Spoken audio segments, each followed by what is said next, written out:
you really have to have a fairly rigorous, that's why this process of reviews is so important. And I hate to, things aren't all about structure, but in larger, you need structure to do many of these things. But the structure of the review and the evaluation of these behaviors is key. And I've had to let go of some very competent, excellent executives in my time, because no matter what we did and what we worked on, I couldn't get it beyond the behavioral issues. And not evil behavior or bad behavior, but just the kind of behavior says, no, that's not the culture we want to build here, and you got to deal with that. Yeah, I appreciate what you're saying specifically, because in an HR role, how many of you ever had to either fire or discipline somebody? Okay. How well did you sleep the night before? In a role like that, if you don't have those expectations laid down very clearly when they walk in the door, and when it happens that they're really struggling, offer them some training or offer them the support, and then when it still doesn't allow them to make the kinds of improvements you want them to make, to then be really clear. Being clear takes courage. It's hard, but being a servant leadership, if you're being a servant leader, then you want them to excel.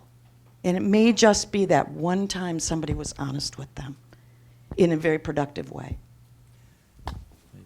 I'm going to add an element of this that I think has some value. I have terminated people. I've fired people. More terminate than fire. But as a servant leader, and just as a human being, forget about servant leadership, just as a human being, everybody deserves to know how they're doing, explicitly. Not your opinion, facts, examples, the way it affected other people, the way it affected you, some behavior. They all deserve that. And after you've communicated that, and you have a plan or suggest a plan on how they might correct that, and they still haven't corrected it, and now the tension is really high with this individual. And in my case, I might do it a second and a third time. But I'm telling you, when you get to the third time, you're almost killing the person, a conscientious person. Relieve them of their responsibility, and you will see, and I have seen it repeatedly, a great relief. Let them go someplace in a different bus, in a different seat that is effective for them. Let them be whole again. Because conscientious people, and most people in this world are conscientious, if you don't help them be in a place that's good for them, their family, and their communities, you are doing them a great disservice.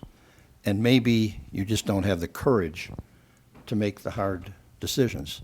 And years later, they will come back and say, thank you. They may say it right on the spot. Some of them may be angry at the moment. But I have not had one person come back years later angry. Right. More than likely, they said thank you. So I just wanted to add that. And I just want to say, that's where the self gets really important, because if you're asking yourself, why am I hesitating to do just what Dick said? Then the question is this an issue about this employee, or is this an issue about your leadership? You had the courage, as you said, to do it. I wish I had worked for you all those years in HR. It would have been so much easier. What you wouldn't have learned as much. No. Okay, we are.